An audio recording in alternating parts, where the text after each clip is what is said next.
સર્જન. આ રીતે હંધાઈની શરૂઆત થઈ.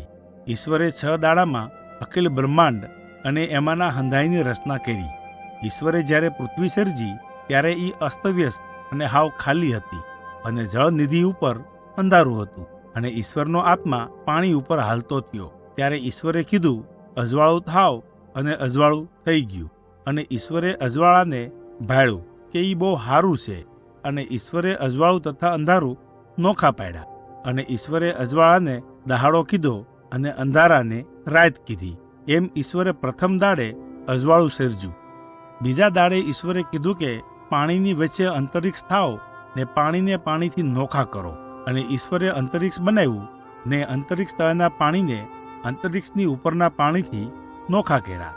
એવું થયું અને ઈશ્વરે એ અંતરિક્ષને આકાશ કીધું. ત્રીજા દાડે ઈશ્વરે કીધું કે આકાશ તળેના પાણી એક જગ્યામાં ભેગા થાવ ને કોરી ભૂમિ દેખાવ. ને એમ જ થયું.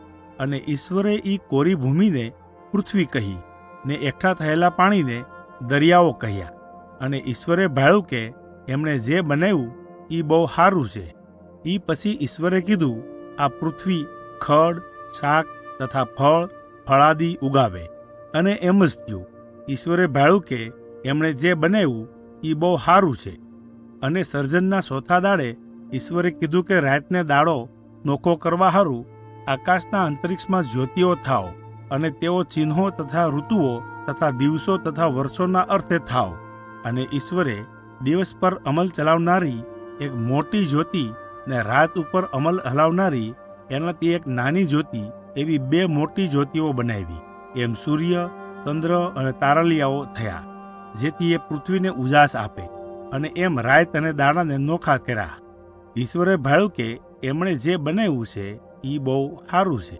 5મા દાડે ઈશ્વર બોલ્યા એટલે દરેક પાણીગરા પ્રાણીઓ જે પાણીમાં રહે છે એ બનાવ્યા. ઈશ્વરે ભાળ્યું કે એમણે જે બનાવ્યું છે એ સારું છે. અને ઈશ્વરે હંધાઈને આશીર્વાદ દીધો. સર્જનના 6ઠા દાડે ઈશ્વરે કીધું, પૃથ્વીના પટ પરના હંધાય પ્રકારના જનાવરો થાવ. એટલે ઈશ્વરે જેવું કીધું હતું એની ઘોડે જ થયું. કેટલાક પાલતુ જનાવરો, કેટલાક પેટે હરકનારા અને કેટલાક વનવગડાના જનાવરો હતા. અને ઈશ્વરે ભાળ્યું કે એ સારું છે. અને ઈશ્વરે કીધું, આવો આપણે નિજ સ્વરૂપ તથા નિજ ગુણની જેમ માણસને બનાવી, તેઓ પૃથ્વી ઉપર અને હંધાય જનાવરો ઉપર અમલ ચલાવે.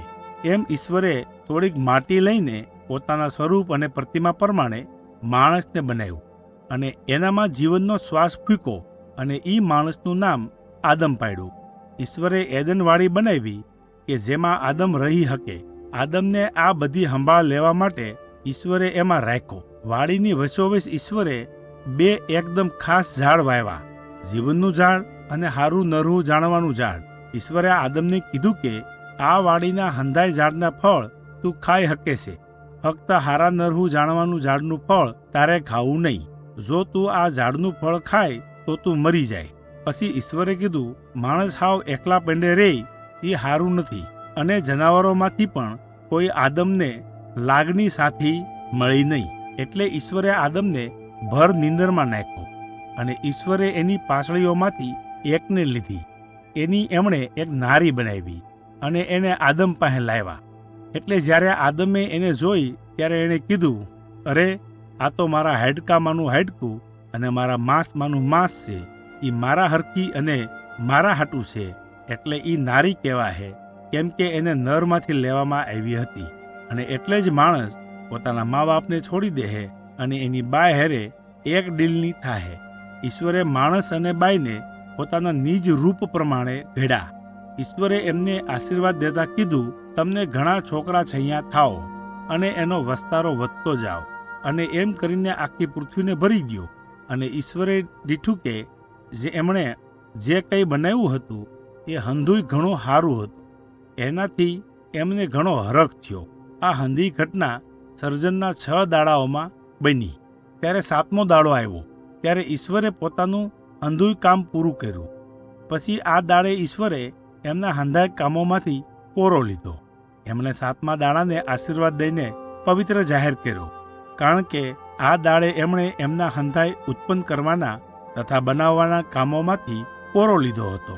આ રીતે ઈશ્વરે અખિલ બ્રહ્માંડ અને એમાંનું હંધાઈનું સર્જન કર્યું. બાઇબલની વાર્તા ઉત્પત્તિ 1:2.